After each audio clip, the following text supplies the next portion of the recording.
utasema hapo wanaishi wazungu, lakini hawana amani. Heri yako uliye na Yesu, heri yako unayemjua Kristo, amani iwe ndani yako. Haleluya. Watu wanaangalia nini mabieto, hujui mtu alipataje. Tafuta ya kwako. Tafuta Mungu aliye akupe mali ndio haraka kabisa. Sijui kama unanielewa.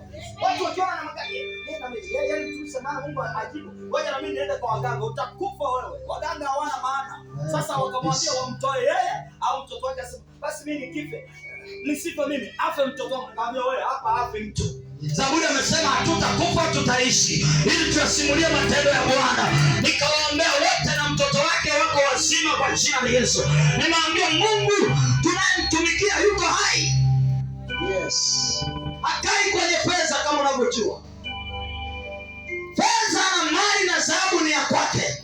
Akiamua kukupa atakupa, lakini kuna vigezo na masharti.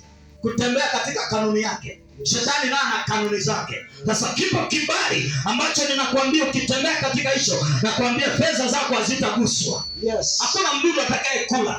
Hata kula uchumi wako, hata kula kuku wako. Wengine wanakuta wanafuga hata nguruwe, wanafuga ng'ombe wanakufa. Kwa nini? Kibali kimepotea. Tafuta kibali kwa Mungu aliye hai. Yes. Endelea hapo mtumishi, endelea tumalizie tu. Endelea na 22. Ndio. 23 tulikuwa tunaye. 23. Ndio.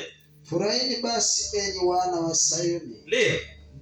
Mkamfurahie Bwana. Mkamfurahie Bwana. Ndio. Mungu wenu. Ndio. Kwa kuwa yeye huwapa ninyi mvua ya masika. Ndio. Kwa kipimo cha haki. Ndio. Naye huanyeshea mvua ya masika. Ndio. Na mvua ya vuli. Ndio. Kama kwanza. Ndio. Na sakafu za kupepeta zitajaa ngano. Ndio. Na mashinikizo yatafurika kwa divai na mafuta. Ndio. Nami nitawarudishia hiyo miaka iliyoliwa na nzige. Ndio. Na parare na madumadu. Ndio. Na turuntu. Ndio. Jeshi langu kubwa nililotuma kati yenu. Ndio. Nanyi mtakula chakula tele. Ngoja kwanza. Anasema nitawarudishia hiyo miaka iliyoliwa na nzige na madumadu na tunutu.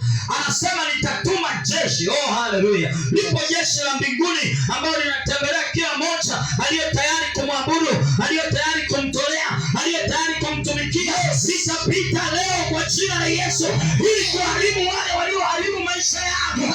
Oh, yupo Mungu atapita ndani yako ili kuharibu waliokula ujana wako, uzee wako, nyumba yako. Wengine tangu wamejenga msingi umeishia pale ni mwaka wa 10. Nataka nikuambie Bwana ataendeleza kwa jina la Yesu kitambo hicho kibali. Yes.